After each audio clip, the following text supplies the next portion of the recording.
Hello दोस्तों, welcome to only IAS. Date है आज की 27 दिसंबर 2022 एंड आप सभी का स्वागत है आज के एडिटोरियल डिस्कशन में। देखिए, आज हम टोटल 3 वीडियो डिस्कस करेंगे। पहला मुद्दा होगा हमारा रिसर्च एंड डेवलपमेंट के रिगार्डिंग। देखो, काफ़ी इंपॉर्टेंट मुद्दा बन चुका है जब हम आज के टाइम की बात करते हैं। तो क्या इंडिया की खामियां हैं यहाँ पर, कैसे इसको ठीक किया जा सकता है, ये सारी बातें यहाँ पर डिस्कस करेंगे। दूसरा हमारा मुद्दा होगा हिस्टोरिकल थिंकिंग के बारे में। देखो, थोड़ा सा ये पॉलिटिकल मुद्दा भी बोल सकते हैं। यहाँ पर कई बार ना क्वेश्चन उठते हैं कि क्या हम अपनी हिस्ट्री को बदल सकते हैं, क्या ऐसा तो नहीं कि हिस्ट्री बुक्स में जो लिखा हुआ है वो चीज़ें गलत हैं या सही हैं। राइट, तो इसको थोड़ा समझेंगे। एंड इसके साथ ही जो तीसरा मुद्दा होगा वो होगा हमारा इंडिया चाइना का जो ट्रेड रिलेशंस है उसके रिगार्डिंग। ठीक है जी। तो आज की quote of the day, that is by Mahatma Gandhi. Mahatma Gandhi ने लिखा है, there is a higher court than courts of justice and that is the court of conscience. It supersedes all other courts. देखो, पहले तो ये समझो कि कॉन्शियंस का मीनिंग क्या होता है। जब हम बात करते हैं कॉन्शियंस की, तो एक तरह की हमारे दिमाग के अंदर ना एक आवाज होती है। कैसी आवाज? ये आवाज हमें बताती है कि जो काम हम कर रहे हैं वो सही काम है या गलत काम है। कई बार होता है ना कि अपने दिल को पता होता है कि यार ये नहीं, ये वाली बात ना गलत है। तो एक तरह से जो मॉरल सेंस होती है हमारी of what is right and what is wrong, उसी को कॉन्शियस बोल देते हैं। और ये कॉन्शियस की आवाज ना बहुत स्ट्रांग आवाज होती है। ठीक है। अगर आप नोटिस कीजिए, जैसे मान लीजिए कई बार आपने किसी से झूठ बोला, किसी से किसी से झूठ बोल दिया, तो बाद में आपको रियलाइज होता है यार मैंने ये चीज गलत करी। कई बार ऐसा होता है कि जल्दबाजी में ना, मान लो आप अपनी बाइक पर थे और आपने गलती से रेड लाइट को ब्रेक कर दिया, आपने ट्रैफिक रूल को किसी को ब्रेक कर दिया। तो थोड़े टाइम के बाद ना आपको कुछ गिल्ट की फीलिंग आती है कि नहीं, ये चीज करनी नहीं चाहिए थी। कई बार हो सकता है, जैसे मान लो आप पुलिस ऑफिसर हो, एक ये कल को मान लो आईपीएस हो गए। तो पुलिस ऑफिसर ऐसे होते हैं कई बार कि उनको ना कई बार लाठीचार्ज करना पड़ जाता है। ठीक है ना, कि लोगों को समझाने के लिए कई बार लाठीचार्ज करना पड़ जाता है। पर आप जानते हो कि उस पर्टिकुलर पर्सन की कुछ कॉन्शियस भी तो होगी। तो कई बार उसको बाद में रियलाइज होता है कि यार नहीं, ये लाठीचार्ज हम रोक सकते थे, इसकी जरूरत शायद नहीं थी। तो एक तरह की ना कॉन्शियस एक फीलिंग होती है, एक तरह की हमारे हार्ट के अंदर एक फीलिंग होती है, एक कह लो कि एक डायरेक्शन जो हमें बताती है, एक वॉइस होती है हमारे अंदर जो एक चीज को हमें बताती रहती है कि क्या सही है क्या गलत है। कई बार आप लोगों ने देखा होगा कि हम कोशिश करते हैं कि इकोनॉमिक डेवलपमेंट हो। इकोनॉमिक डेवलपमेंट तो बहुत अच्छी चीज है, पर अगर इकोनॉमिक डेवलपमेंट इन्वायरमेंट के अगेंस्ट हो, ठीक है ना, बहुत सारे ट्रीज को काटना पड़े, तो आपकी कॉन्शियस आपको बताएगी कि ये चीज आप गलत कर रहे हो। तो कभी फेयर हो कभी अनफेयर हो, सही हो गलत हो, इस डिलेमा को ना, जो हम बात करते हैं ना एथिकल डिलेमा को, बहुत सारे तरीकों के से रिजॉल्व किया जा सकता है। पर एक इंपॉर्टेंट चीज क्या है, आपकी कॉन्शियस भी यहाँ पर आ जाती है। और कॉन्शियस कैसे डेवलप होती है? आपके कुछ वैल्यू सिस्टम भी हो सकते हैं या फिर जैसी आपकी अपब्रिंगिंग हुई होती है। हम बात करते हैं ना कि अच्छा, इसके पेरेंट्स ने ऐसी अपब्रिंगिंग दी होगी, तो उस वजह से आपकी वैल्यूज आपके साथ एक लंबे समय तक चलती रहती हैं। तो जब आपने मान लो कोई चीज कर दी, पर बाद में आपको पता लगा कि नहीं मैंने एक चीज गलत करी, तो उसी को क्या बोलते हैं? Crisis of conscience. ठीक है ना। मान लो आपने कोई करप्शन का एक्ट किया, आपने करप्शन से क्या किया? पैसा कमा लिया, अर्निंग होगी अच्छी खासी, पर आपने अपने इनर पीस को खो दिया। इसी को बोलते हैं क्राइसिस ऑफ कॉन्शियंस। आई बात समझ में? तो ये सारे यहाँ पर महात्मा गांधी जी ने भी यही बात करी है कि कोर्ट ऑफ जस्टिस में कोई चीज प्रूव हो या ना हो, पर कोर्ट ऑफ कॉन्शियंस ना बहुत सारी चीजें प्रूव कर देता है। आपके इनर की जो गिल्ट होती है, आपके इनर का जो पीस का खत्म होना, वो सारी चीजें बता देता है कि आप सही हो या आप गलत हो। Is it okay? तो ये सारी चीजें हमें ध्यान में रखनी है। इवन गांधी जी ने भी देखो, जब चौरी चौरा इंसिडेंट हुआ, ठीक है ना, उसके बाद नॉन कॉपरेशन मूवमेंट को गांधी जी ने विड्रॉ कर लिया। क्यों कर लिया? क्योंकि उनको पता था कि नहीं, वायलेंस नहीं होनी चाहिए थी, ये वायलेंस हुई है, ये गलत हुई है, ये चीज नहीं होनी चाहिए थी। और इसी वजह से उन्होंने अपनी कॉन्शियस की बात सुनी एंड उसके बेसिस पे उन्होंने ये डिसीजन लिया। राइट। इसके साथ ही अगर आप नोटिस करोगे तो गांधी जी ने हमें 7 सिंस के बारे में बता के गए हैं। उनमें ना एक सिन है प्लेजर विदाउट कॉन्शियंस। ठीक है ना। तो ये कॉन्शियस उसी की हम बात कर रहे हैं। राइट। तो ये थी आज की कोट ऑफ द डे। अब चलते हैं हमारे पहले आर्टिकल की तरफ, जो क्या है? Research and development. ठीक है ना, नाम ही यही है, India needs to increase its spending on research and development. ठीक है, इंडियन एक्सप्रेस के इस पर्टिकुलर आर्टिकल को आप जीएस3 के साथ रिलेट कर सकते हो। एक तो साइंस टेक्नोलॉजी के लिए भी इंपॉर्टेंट है, उसके साथ ही इकोनॉमी के लिए भी बहुत इंपॉर्टेंट चीज हो जाती है। अब देखिए यहाँ पे राइटर क्या बात कर रहे हैं। अब आप नोटिस करो कि आने वाले 2023 में ना हमें G20 के बारे में बहुत सारे आर्टिकल सुनने को मिलेंगे। आप जानते भी हो क्यों ऐसा है, ठीक है, इंडिया प्रेसिडेंस है, ठीक है, तो वो सारी चीजें। अब G20 की जब इंडिया के पास प्रेसिडेंटशिप है तो इंडिया के पास एक बहुत अच्छी खासी अपॉर्चुनिटी बनती है कि इंडिया ग्लोबल एजेंडा सेट कर पाए कि दुनिया में क्या होना चाहिए, किस डायरेक्शन में मूव करना चाहिए। और इंडिया, आप जानते हो कि अगर मान लो अगर हमें एक रियल लीडर बनना है, या जो बात करते हैं ना कि विश्व गुरु बनना है, तो उसके लिए कुछ बहुत इंपॉर्टेंट चीजें करनी पड़ेंगी। जैसे फॉर एग्जांपल यूएसए ने किया। अब देखो बहुत सारी कंट्रीज हैं आज के टाइम पर, यूएस हो गया, चाइना हो गया, इंडिया हो गया, ठीक है, रशिया हो गया, या और भी कंट्रीज आप मान सकते हो, जापान वगैरह। बट आप जानते हो कि जो यूएस की पावर है ना, बहुत लंबे समय से चली आ रही है। स्पेशली अगर हम बात करें तो वर्ल्ड वॉर 1 के बाद से ही ना US one of the leader है दुनिया का। और ऐसा रीजन क्या है? इसका रीजन है उनके पीछे की एक तो मिलिट्री सुपेरिटी, ठीक है, मिलिट्री उनकी बहुत स्ट्रांग है। ऊपर ही उन्होंने टेक्नोलॉजी के अंदर ना बहुत सारे इनोवेशंस लेके आते रहे हैं। जैसे आप जानते हो ना कि कैलिफोर्निया हो गया, ठीक है ना, या जो सिलिकॉन वैली हो गया, तो यहाँ पर इतने सारे नए नए इनोवेशंस आते रह रहे हैं। उन इनोवेशंस ने, उन पर्टिकुलर रिसर्च एंड डेवलपमेंट ने यूएस की इकोनॉमी को एक बहुत ही स्ट्रांग इकोनॉमी बना दिया है, ठीक है। तो ये इनोवेशन क्यों आया? क्योंकि उनका फोकस कहाँ के ऊपर था? रिसर्च एंड डेवलपमेंट के ऊपर। और इंडिया भी ना इस बात को बहुत अच्छे से समझ चुका है। जैसे फॉर एग्जांपल आप जानते हो ना, ठीक है, लाल बहादुर शास्त्री जी ने किस बात का नारा दिया था? जय जवान जय किसान का। फिर हमारे जो प्रधानमंत्री जी थे अटल बिहारी वाजपेयी जी, उन्होंने इसके अंदर जय जवान जय किसान नारे के अंदर क्या ऐड कर दिया? जय विज्ञान कर दिया, बेसिकली साइंस, ठीक है। अब जो करंट प्राइम मिनिस्टर है हमारे मोदी जी, उन्होंने क्या ऐड कर दिया इसके अंदर ही? जय अनुसंधान। अनुसंधान क्या होता है? रिसर्च एंड डेवलपमेंट, ठीक है। तो ये जो पहले जो जय जवान जय किसान था उसके अंदर हमने जय विज्ञान और जय अनुसंधान ऐड कर दिया है। What does this show? This shows की research and innovation are the keys to economic development, right. इसके अलावा अगर आप नोटिस कीजिए, ठीक है, अटल इनोवेशन मिशन हमारी गवर्नमेंट की तरफ स्टार्ट किया गया है। ये क्या है? ये भी तो इनोवेशन के ऊपर ही है, ठीक है ना। नीति आयोग की जो अलग अलग रिपोर्ट्स आती हैं वो किस तरफ हमें डायरेक्शन में लेकर चलती हैं कि दुनिया में इनोवेशन कैसे आए, इंडिया में जो नए नए एंटरप्रेन्योर्स हैं, नए नए स्टार्टअप्स हैं, उनको कैसे प्रमोट किया जाए, कैसे एक तरह का होलिस्टिक सिस्टम लेके आया जा पाए जहां पर इन्वेस्टर्स को प्रोटेक्शन मिले, इनोवेशन हो आसानी से। जैसे फॉर एग्जांपल आप जानते हो इंक्यूबेशन सेंटर्स हम लेकर आए, ठीक है ना, ताकि थोड़ी हेल्प मिल पाए इन स्टार्टअप्स को आगे आने अंदर अंदर, और इनोवेशन को ये अच्छे से आगे लेकर आए, ठीक है। बट अगर आप नोटिस करोगे कि भैया इंडिया कितना पैसा खर्च करता है रिसर्च एंड डेवलपमेंट के ऊपर, तो काफी क्वेश्चन मार्क उठ जाते हैं कि क्या इंडिया सही डायरेक्शन में जा भी रहा है या नहीं जा रहा। मैं समझाता हूँ कैसे। देखो अगर आप नोटिस करोगे ना, अगर आपने एसडीजी पढ़े हैं, सस्टेनेबल डेवलपमेंट गोल, तो एसडीजी 9 क्या बोलता है? 9 बोलता है इंडस्ट्री, इनोवेशन एंड इंफ्रास्ट्रक्चर, ठीक है। ये 3 आई जानते हो अब SDG 9, industry, innovation and infrastructure. अब एसडीजी 9.5 भी यही बात करता है कि हमें अपने देश के अंदर नंबर ऑफ रिसर्चर्स को बढ़ाना है, इनोवेशन को इंप्रूव करना है, उसके ऊपर जो हम पैसा खर्च कर रहे हैं उसको बढ़ाना है। तो इसीलिए हमारे पास एक पैरामीटर क्या होता है? GERD, gross domestic expenditure on research and development, भी कितना खर्च कर रहे हैं एक तरह से, वो बातें हो रही हैं। तो यहाँ पर अगर आप नोटिस कीजिए, ठीक है, तो G20 नेशंस की अगर हम बात करें तो G20 नेशन ना दुनिया का 90% नियरली खर्च करते हैं, जो बात करें अगर gross domestic expenditure on research and development के कॉरस्पॉन्डिंग। अब इसमें से अगर आप थोड़ा देखना चाहो, ठीक है, मैं आपको डायरेक्टली ग्राफ के ऊपर ही लेके चलता हूं। अब यहां पर आप नोटिस करो, जैसे फॉर एग्जांपल आप देखो यूएसए को, तो यूएसए ने कितना खर्च किया? 580 यूएस बिलियन डॉलर, ठीक है ना।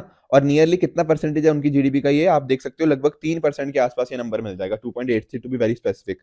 वेयर एज इंडिया सर कहां पर आ रहा है? देखो ये रहा इंडिया छोटा, इधर इधर, ठीक है। कितने कर रहे हैं हम? 17 बिलियन डॉलर स्पेंड कर रहे हैं। यूएस कितना कर रहा है? 580 बिलियन डॉलर। तो फर्क तो देखो काफी ज्यादा है। और ये आप जीईआरडी कितना खर्च कर रहे हैं उसके कॉरस्पॉन्डिंग भी देख सकते हो। और अगर आपने बात करनी है जीडीपी के साथ कंपैरिजन करते हुए, तो जीडीपी में भी देख लो ना, ये 3% स्पेंड कर रहे हैं, हम कितना कर रहे हैं? हम 0.65। तो फर्क तो बहुत ज्यादा है। तो यूएसए ने देखो ऐसे ही प्रोग्रेस नहीं करी, यूएस के अंदर इनोवेशन था, यूएस ने रिसर्च एंड डेवलपमेंट के ऊपर बहुत फोकस किया, हाई एंड एक्टिविटीज के ऊपर फोकस किया, एंड उसकी वजह से आप आज के टाइम पे उनके नतीजे भी देख सकते हो, ठीक है। थोड़ा कंपैरिजन अगर आपने चाइना के साथ करना हो, देखो चाइना भी कितना कर रहा है? 300 बिलियन डॉलर स्पेंड कर रहा है, हमारा कितना है? 17 बिलियन।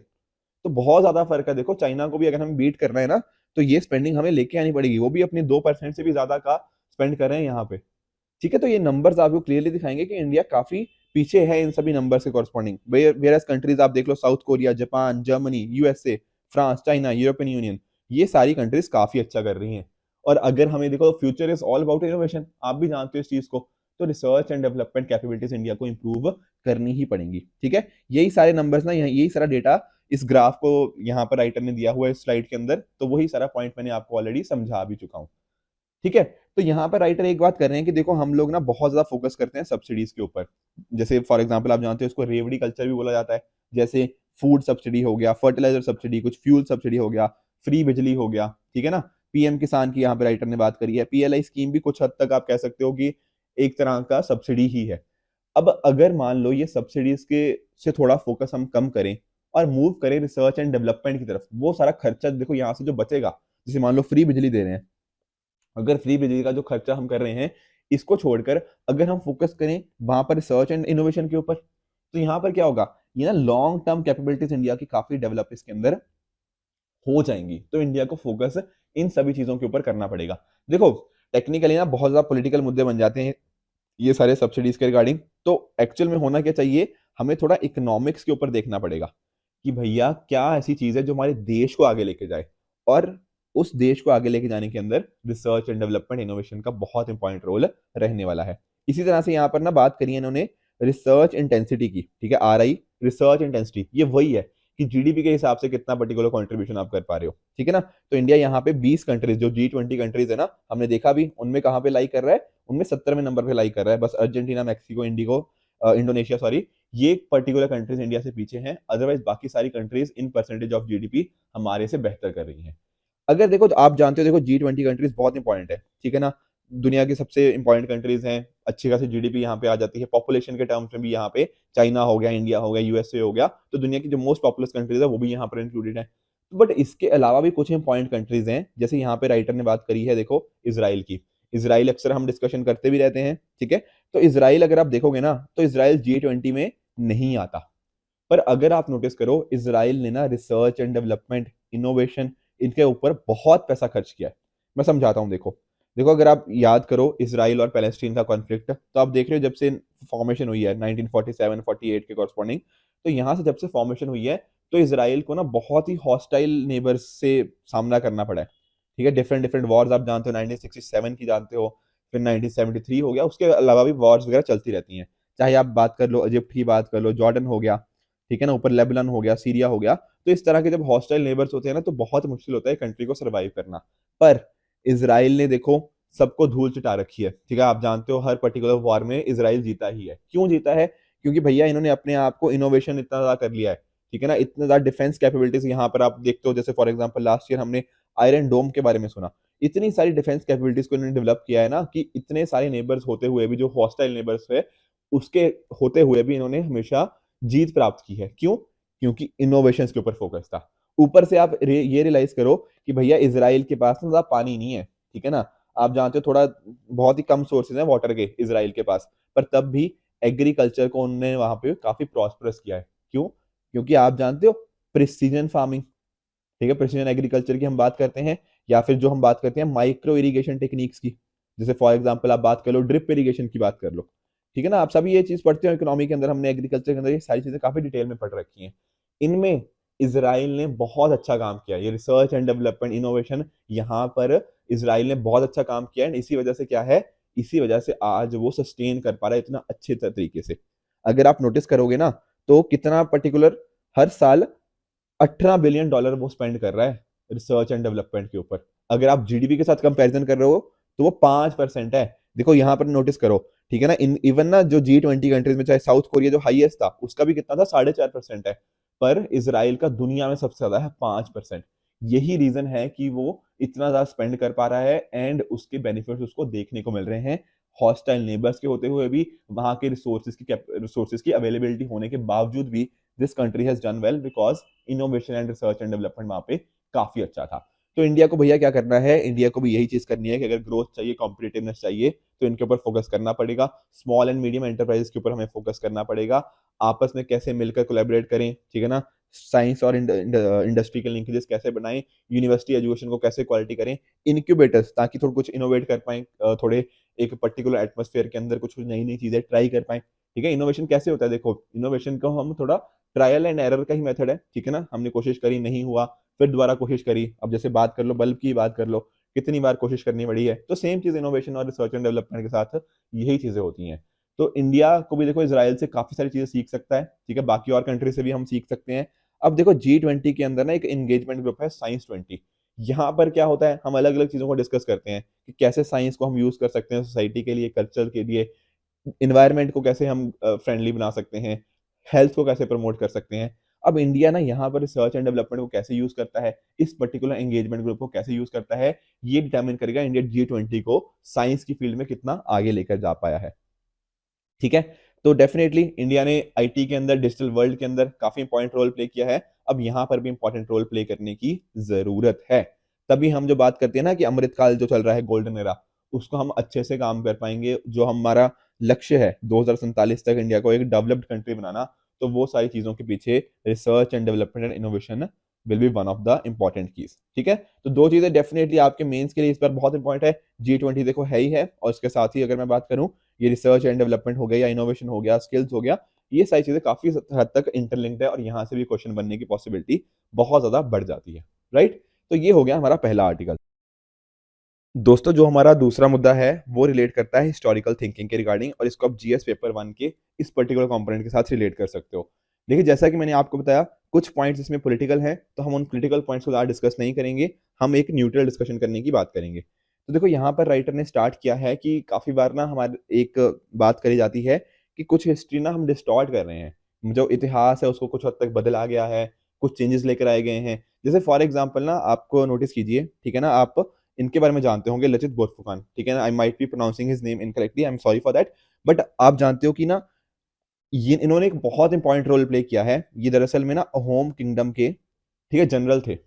और उस टाइम पर जो मुगल, बेसिकली जो मुगल एम्पायर था, ये बात हो रही है 1600s की, उस टाइम पर मुगल एम्पायर के कॉरस्पॉन्डिंग काफी एक्सपैंड करने की कोशिश कर रहे थे। तो यहाँ पर अहोम किंगडम के एज अ जनरल इन्होंने बहुत ही इंपॉर्टेंट रोल प्ले किया, अपनी आर्मी को काफी सक्सेसफुली लीड किया था। पर हम में से ना शायद बहुत ही कम लोग होंगे जो इनके बारे में जानते होंगे। ठीक है ना, हमें बुक्स के अंदर उतना जिक्र इनका नहीं मिलता, या तो मिलता ही नहीं है, अगर मिलता है तो बहुत ही छोटा सा जिक्र होता है। तो यहाँ पर ना जो हमारे होम मिनिस्टर जी थे, अमित शाह जी, उन्होंने बात करी कि हमारी हिस्ट्री को कुछ हद तक डिस्टॉर्ट किया गया है, तो हमें कुछ इसमें चेंजेस लाने की जरूरत है।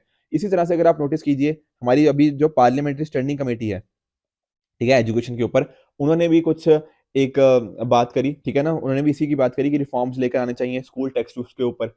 और इन्होंने टोटल 3 ऑब्जेक्टिव्स दिए। What were the 3 objectives? एक तो ये कि भैया जो अनहिस्टोरिकल फैक्ट्स हैं हमारी बुक्स के अंदर हमें मिल जाते हैं कि उनका कुछ हिस्ट्री से लेना देना नहीं है, पर फिर भी एडिड है, उनके रेफरेंसेस को हम हटाएं। ठीक है ना, कुछ डिस्टॉर्शन हुई है, कुछ इतिहास को बदला गया है हमारे नेशनल हीरोज के रिगार्डिंग, उस इतिहास को हम हटाएं जो चीज़ बदल दी गई हैं।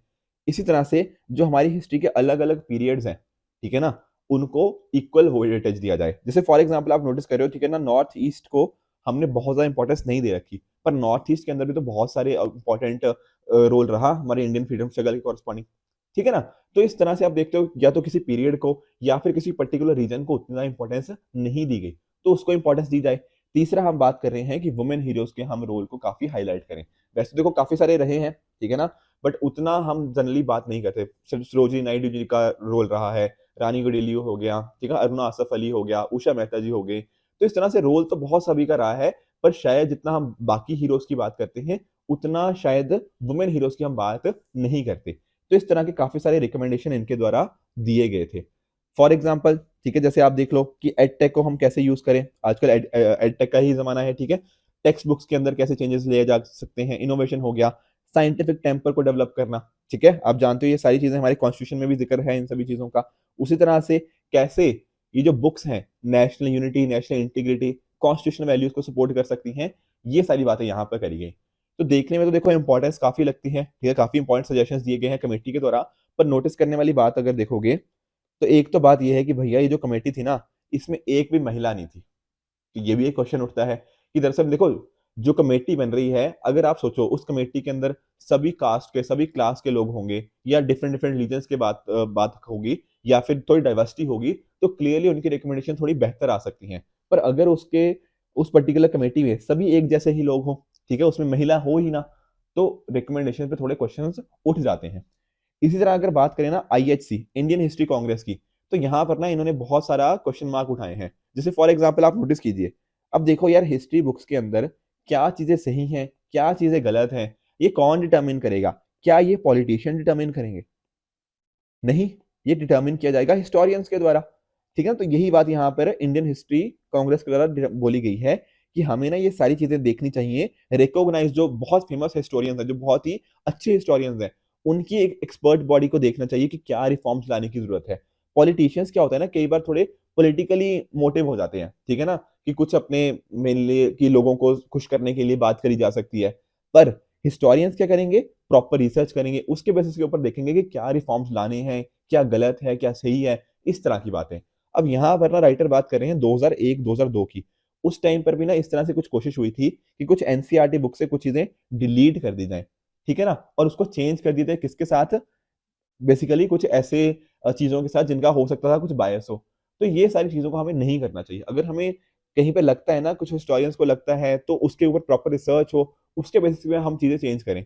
अगर किसी पॉलिटिकल मोटिव की वजह से हम चीजों को चेंज करने लग जाएंगे, अपनी हिस्ट्री को डिस्टॉर्ट करने लग जाएंगे, तो वो एक काफी गलत चीज हो जाएगी। ठीक है ना, तो यही सारे पॉइंट्स ना इन पर्टिकुलर स्लाइड्स के ऊपर लिखे गए हैं। उतना हमें डिटेल में जाना नहीं, बहुत सारी, क्योंकि थोड़े पॉलिटिकल मुद्दे यहाँ पर हाईलाइट किए गए हैं। जैसे फॉर एग्जाम्पल आप देख सकते हो, ठीक है ना, केरला के जो गवर्नर थे और उस टाइम के जो हिस्टोरियन है, ठीक है, उनके बीच में काफी विवाद हो गया था इसी बात को लेके कि हिस्ट्री को कैसे देखना चाहिए। तो ये काफी सारे क्वेश्चंस उठ जाते हैं।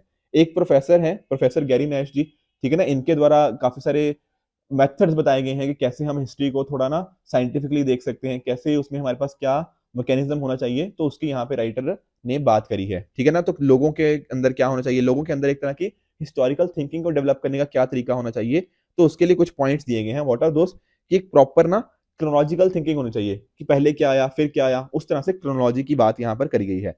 कॉम्प्रीहेंड करने कैसे करना है, इसका बेसिकली ना एक प्रॉपर मैकेनिज्म है, इनमें प्रॉपर एक मेथड दिया हुआ है, एक स्टैंडर्ड दिया हुआ है, वहां पर ये सारी चीजें यूज होती हैं कि कैसे उसको इंटरप्रेट करना है, रिसर्च कैसे करनी है। जैसे हम कई बार बात करते हैं ना कि एक पर्सन ने मान लो थीसिस दिया, फिर एंटी थीसिस, उसका अपोजिशन आया एक तरह से, फिर एक तरह से पूरा हमारे पास सिंथेसिस हुआ। तो उसी तरह से जैसे हमारे पास हिस्टोरियंस की बॉडी होगी, जो हिस्ट्री पढ़ते हैं उनकी बॉडी होगी, तो वो भी इस तरह से आपस में वाद विवाद के थ्रू अपने इश्यूज को रिजॉल्व कर सकते हैं एंड एक प्रॉपर कंक्लूजन तक पहुंचा जा सकता है, ताकि जो हमारी हिस्ट्री हो वो डिस्टॉर्टेड ना हो और प्रॉपर स्ट्रक्चर के हिसाब से काम करे। ठीक है, तो ये सारे तरीके यहाँ पर इनके द्वारा बताए गए हैं। इसके अलावा अगर आप नोटिस कीजिए, ठीक है ना, तो SCM-IMC, ठीक है, समराइजिंग, कॉन्टेक्चुअलाइजिंग, इन्फर करना, मॉनिटर करना और कोलैबोरेट करना, ये सारी बातें अलग अलग मैकेनिज्म हो जाते हैं जो हमें हेल्प करते हैं हिस्टोरिकल थिंकिंग की। देखो दिल्ली स्कूल, ठीक है, तो दिल्ली गवर्नमेंट के द्वारा भी इस तरह की चीजें बात करी गई हैं कि जो भी हम बात करेंगे किस तरह से हमारा करिकुलम क्या होगा स्कूल्स के अंदर, वो उनने कैसे किया है, इंटरनेशनल कोलैबोरेशन के थ्रू किया हुआ है। तो अगर हम इस तरह से फोकस किया जाए कि बच्चों के अंदर हिस्टोरिकल थिंकिंग को डेवलप करना, और कैसी हिस्टोरिकल थिंकिंग, ताकि वो क्वेश्चन कर पाए, but at the same time हमारी हिस्ट्री जो है वो डिस्टॉर्ट ना हो, ये सारी चीजें कैसे बैलेंस हो पाएंगी? अगर जो चीजें हैं, अगर हम उनको हिस्टोरिकल एंगल से देखेंगे और पॉलिटिकल एंगल को या बायसनेस को हम उनको हटा कर देखेंगे, तो ये जरूरत है आज के टाइम पर। आई होप आपको दूसरा आर्टिकल भी अच्छे से समझ आया होगा। दोस्तों, जो हमारा तीसरा आर्टिकल है वो रिलेट करता है इंडो चाइना ट्रेड से, और इसको हम देखो डिस्कस करेंगे, बट किसी कारण की वजह से मुझे अर्जेंटली कहीं जाना पड़ रहा है।